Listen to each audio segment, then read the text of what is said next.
Les tensions entre les États-Unis et la Chine bouillonnent en Asie du Sud-Est. La Chine tente d'influencer la région, et l'Indonésie est au centre de tout cela.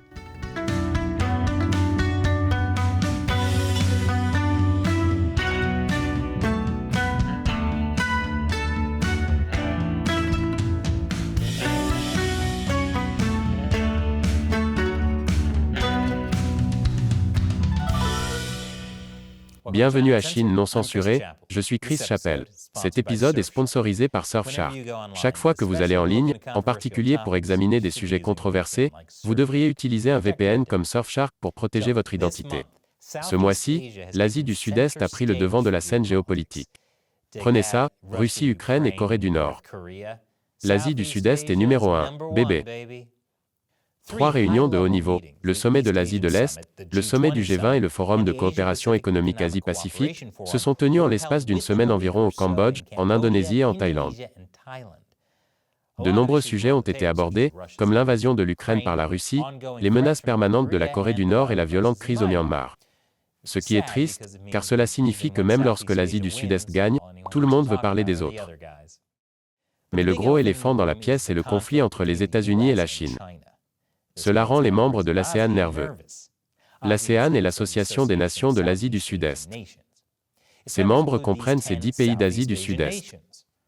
Aucun d'entre eux ne veut être contraint de choisir entre la Chine et les États-Unis. Parce que qui pourrait renoncer à cet argent chinois si doux?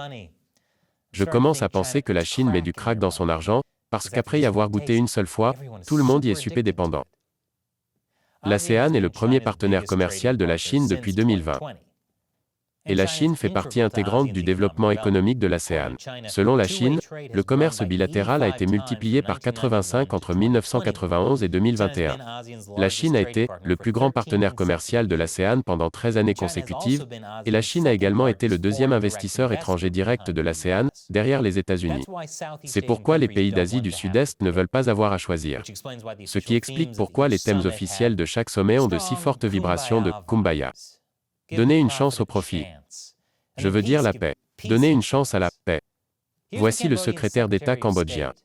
De notre point de vue, les relations entre la Chine et les États-Unis sont les relations les plus importantes, non seulement pour les deux pays, mais aussi pour notre développement régional, et je ne saurais souligner assez le fait que l'ASEAN reste neutre dans cette compétition. Nous ne voulons pas choisir de camp, et franchement, nous voulons travailler en étroite collaboration avec les deux pays. On dirait un enfant dont les parents ont divorcé et qui essaie de les garder tous les deux dans sa vie, pour avoir 2 Noëls. Quoi que fassent les États-Unis, le Parti communiste chinois continuera à faire avancer son programme, en essayant de faire des pays d'Asie du Sud-Est ses pions. Par exemple, la Chine veut contrer le cadre économique Indo-Pacifique des États-Unis, composé de 14 pays, qui aborde des questions telles que le commerce équitable, la résilience de la chaîne d'approvisionnement et l'amélioration des infrastructures. Essentiellement, l'Amérique s'est associée à plusieurs nations pour essayer d'améliorer la situation de chacun, et la Chine a dit « et je me sens visé personnellement ». Cela est encore plus pertinent maintenant que les États-Unis imposent des contrôles à l'exportation, sur les semi-conducteurs et les équipements de fabrication de puces. La Chine ne veut pas de restrictions sur ses chaînes d'approvisionnement manufacturières, c'est pourquoi elle fait pression pour mettre en œuvre ce qu'elle appelle le partenariat économique global régional. Il s'agit du plus grand accord de libre-échange au monde. Au début de l'année, l'ASEAN, l'Australie, le Japon, la Nouvelle-Zélande et la Corée du Sud ont accepté d'y adhérer. Cela se traduit dans la pratique par une intégration plus étroite des chaînes d'approvisionnement, la connectivité des infrastructures et la construction d'un nouveau corridor commercial international terre-mer.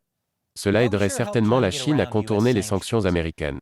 La Chine cherche également à améliorer le commerce directement avec l'ASEAN, en utilisant ce que les médias d'État chinois appellent une zone de libre-échange ASEAN-Chine version 3.0. Alors que la version 1.0 a établi des droits de douane nuls pour 90% des marchandises expédiées, et que la version 2.0 a ouvert davantage l'accès au marché, la version 3.0 devrait adopter une coopération industrielle accrue. Selon Shi Zhongyun, secrétaire général du Centre ASEAN-Chine, cela implique de se concentrer sur l'économie numérique et l'économie verte. Et qui mieux que la Chine connaîtrait une économie verte à faible émission de carbone, le pays qui émet plus de carbone que le reste du monde développé réuni. Quoi qu'il en soit, ces accords commerciaux chinois placent l'Indonésie au cœur des objectifs de la Chine, qui souhaite s'emparer de l'Asie du Sud-Est. Je vous en dirai plus après la pause. Bienvenue à nouveau. La Chine est à l'offensive en Asie du Sud-Est. Le numéro 2 du Parti communiste chinois, Li Keqiang, s'est entretenu avec le Premier ministre et le roi du Cambodge.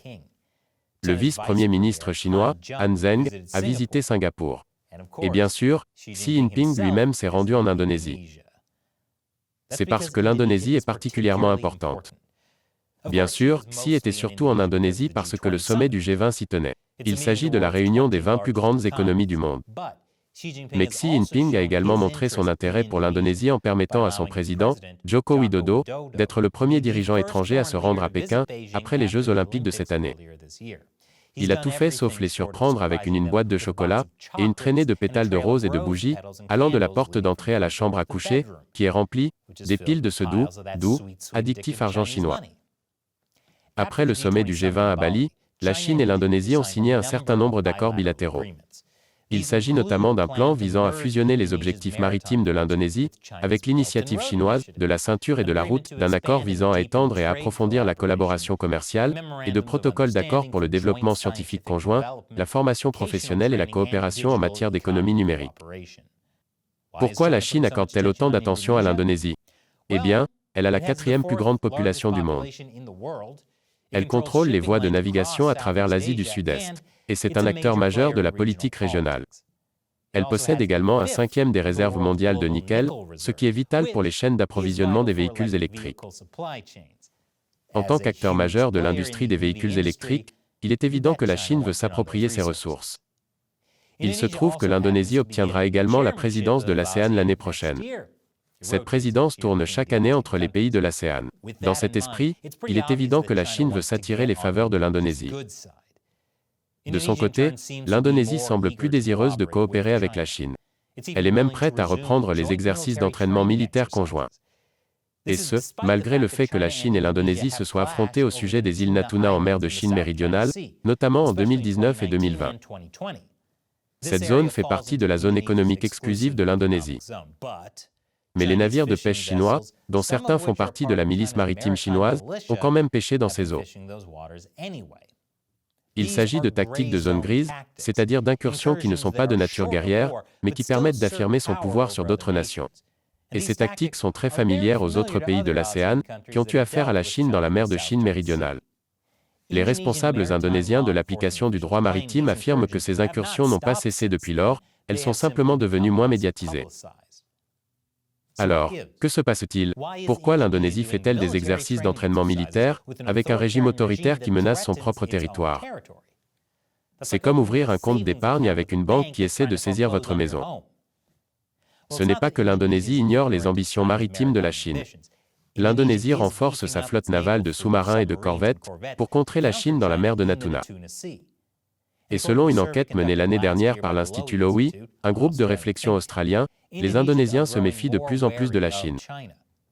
Par rapport à 2011, davantage d'Indonésiens pensent que leur pays devrait se joindre à d'autres pour limiter l'influence de la Chine, et ils sont moins nombreux à croire que la croissance de la Chine a été bénéfique pour eux. À ce stade, le Parti communiste chinois est comme les cigarettes. Si quelqu'un dit qu'il ne sait pas qu'elles sont mauvaises pour la santé, c'est qu'il ment ou qu'il est stupide. Le problème, ce sont les décideurs indonésiens. Ils sont accros aux investissements chinois, surtout en matière d'infrastructures. La Chine propose tellement de projets de collaboration. Qui pourrait leur dire non? Alors les politiciens préfèrent minimiser le conflit. Un peu comme les femmes de la mafia préfèrent ne pas penser à la façon dont leurs maris peuvent se permettre de leur offrir autant de beaux bijoux. Si l'Indonésie s'oppose aux tactiques de la Chine dans les zones grises, les réponses sont souvent faites en privé. Ou bien elles sont faites d'une manière largement symbolique et sans véritable répercussion. Les responsables politiques indonésiens ont tendance à considérer les incursions dans la zone grise comme des problèmes d'application de la loi maritime à court terme, plutôt que comme une manœuvre stratégique plus large de la Chine. L'Indonésie compartimente le problème en séparant ses liens bilatéraux avec la Chine de la question de la mer de Natuna Nord, du différend en mer de Chine méridionale, et de la politique des grandes puissances. Donc toute leur stratégie militaire c'est très bien. L'Indonésie considère également la Chine comme un bon contrepoids aux États-Unis, étant donné que de nombreux Indonésiens ont une opinion négative de l'interventionnisme américain. Ainsi, dans l'éventualité d'une intervention américaine, ils travaillent avec un pays qui intervient activement. Bonne stratégie. L'administration Biden tente de contrer l'influence chinoise en Indonésie et dans d'autres États de l'ASEAN avec une nouvelle ère dans les relations entre les États-Unis et l'ASEAN. Pour l'administration, cela signifie courtiser les pays de l'ASEAN pour les éloigner du commerce très lucratif avec la Chine, avec plus d'aide américaine dans des domaines tels que l'action climatique, la santé et l'énergie. C'est comme un grand jeu géopolitique des célibataires. Vont-ils donner une rose à la Chine ou aux États-Unis? Mais voici le problème. Les priorités de l'ASEAN ne correspondent pas à la stratégie Indo-Pacifique de Biden. D'une part, la stratégie stipule que les États-Unis seront un partenaire dans le renforcement des institutions démocratiques, de l'État de droit et de la gouvernance démocratique responsable. Ce n'est pas ce que tout le monde veut, surtout les gouvernements autoritaires. La moitié des pays de l'ASEAN sont communistes, de fausses démocraties ou de simples dictatures.